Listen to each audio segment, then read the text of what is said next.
Hey guys, I'm Graham and I'm going to wrap things up by giving you some cool insight into this creation. So clearly this build started with the landscape. To me, landscaping is about the most fun thing you can do in LEGO. For this build I wanted to have an honestly unrealistically happy medieval scene of villagers just doing their everyday life.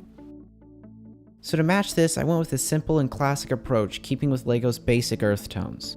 This also helped me out as I have more plates in these colors. Given that it was such a straightforward design, I had the landscape all worked out in the first week of building. But then came the houses. With how well the landscape had gone, I was feeling good about how fast I could get this build done and on to the next one. But after the first house attempt, it hit me. I am inexperienced when it comes to houses. It's funny, I see all kinds of wonderful LEGO structures online and think, boy, it'd be cool to make that. But when I actually get down to it, I just feel at a loss. After a few frustrating tries, I was finally able to get something going with this first house. This is by far my favorite of the three. It really tapped into that charm I was going for in the build. Looking in, you can see it took quite a lot to get that top Tudor section to work right, but it was definitely worth it. Now these next two houses came together much faster than the first, given that they both follow the same general design. With this house, you'll notice there is stonework missing in the bottom right corner.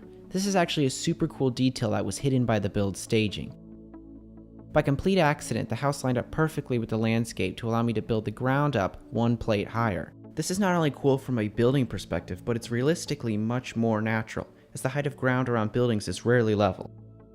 Here you can see how I filled the gap in the back. Again, I completely lucked out as this was exactly one half plate distance, and a simple rail plate finished it out perfectly. Another neat detail hidden from view was how I got the beams to fit in around the chimney. I hadn't taken them into account when I put the chimney on that side, so I didn't know how I was going to get them to work, but lo and behold, both parts of the beam slid in nicely on the first try, and I think turned out very well given the circumstances. It's far from sturdy, but it gets the job done. Now even though the houses are nearly identical, I had a much harder time getting the roof to stay on one. There were multiple times I just wanted to chuck the building into the wall, it was frustrating me so badly. So in total, this took me almost a month to build. As with most of my creations, while building it, my opinion fluctuated between liking it and just being annoyed with it. But now that it's all finished, I can really take a step back and look upon it with satisfaction. I'm not going to go as far as to say it's the best build I've ever done, as there are many others I like quite a bit more, but it's one of the best I've done in a while, and I'm really happy with how it turned out.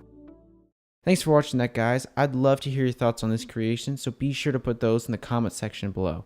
If you enjoyed that and you are not already a Graham the Builder subscriber, why not hit that button and you'll be notified when my next LEGO video is up. As always, I appreciate your support and I will see you next time.